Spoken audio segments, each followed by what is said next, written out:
Hello, I'm John Fain. I'm here in the offices of Gordon Legal with two of the partners who have looked after the Robodebt class action.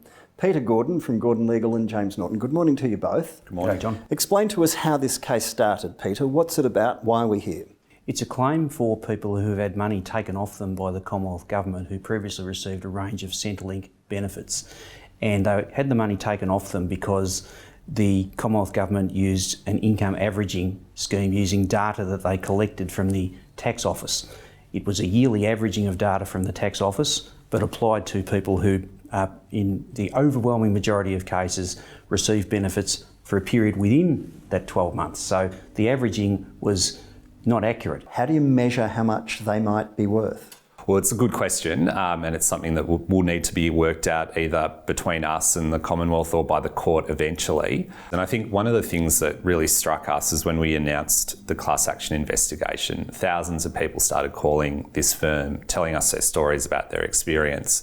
And given so many people who were involved, it's a real mix of experiences, but some of the stories are horrible. People have been really detrimentally affected by this system. Some people have taken their own lives. That is the case. Also, people... Not entirely because of Robodebt, it needs to be said, but it was the last straw syndrome. It was well, certainly the family members of those people attribute in a major way those deaths to the Robodebt system.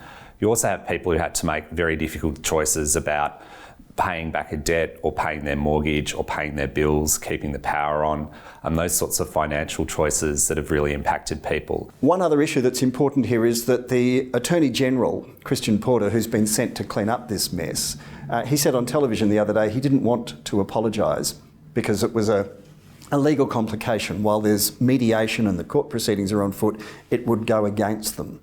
So is there solid legal foundation for his reluctance to apologise? I wanted to say something about this because he actually said that the government wasn't in a position to apologise because of the litigation. We actually think it's really important to the people that we act for, the people whose stories we've held, and that everyone's seen, that there be an apology. We're prepared, as the lawyers acting for the applicants and the group members in the class action, to make this undertaking to the court and to the federal government. If you will give a proper and genuine apology, we won't use the fact of that apology in court. It won't have any negative effect, it won't affect the litigation in any way. We won't seek to rely upon it. I make that undertaking on behalf of the applicants and the group members because we actually believe it's really, really important to the people who've suffered so much through this to hear the government say, not just that it's taking some step because it's being forced by the imminent trial date in the class action to make some financial measure, but that it's actually sorry, that it's actually contrite, that it recognises that it's done the wrong thing and wants to atone. So I hope that there'll be a positive response to that offer. As an example of the law being sometimes a blunt instrument, but in this case an effective one to hold power to account when everything else didn't succeed, congratulations to you.